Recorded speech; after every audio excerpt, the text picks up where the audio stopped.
kurang lebih seperti itu.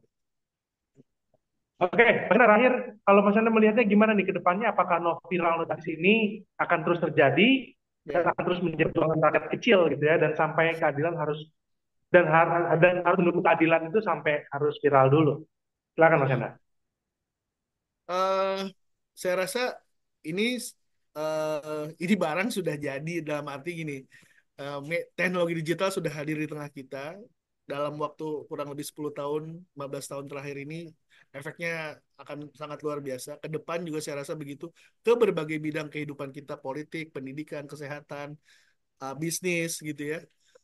Media sosial juga sekarang sudah menjadi sebuah alat untuk warga negara biasa nih, masyarakat tidak menjadi alat untuk bergerak bersama gitu. Kalau misalnya saya merasakan sebuah ketidakadilan di jalanan, saya misalnya digampar sama aparat gitu ya di jalan, saya kan nggak bisa ngelawan, saya siapa gitu. Lalu kemudian saya juga nggak berani ngelawannya gitu.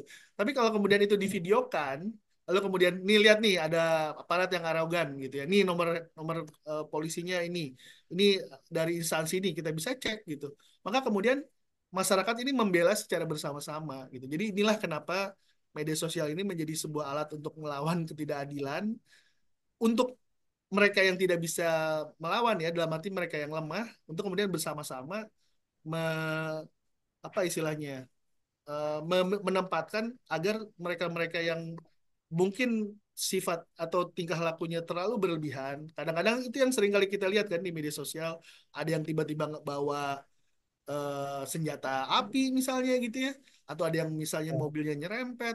Nah, ini kan ruang-ruang publik yang seringkali kita lihat, atau ada yang arogan di mungkin di mall misalnya gitu, atau ada dimanapun ya terjadi. Jadi tidak hanya selalu harus kepada aparat penegak hukum atau kepada tokoh politik atau siapa, tapi siapapun yang angkuh, yang congkak gitu ya, yang kemudian terdokumentasi di LRT misalnya, di MLRT, ada kelakuan-kelakuan yang secara sosial ini nggak bisa kita terima nih kayak gini. Orangnya kok seperti itu ya. Nah, media sosial ini akhirnya menjadi sebuah anjing penjaga, sebuah apa namanya, sebuah watchdog Watchdog. gitu ya, yang kemudian mencermati itu dan memviralkan.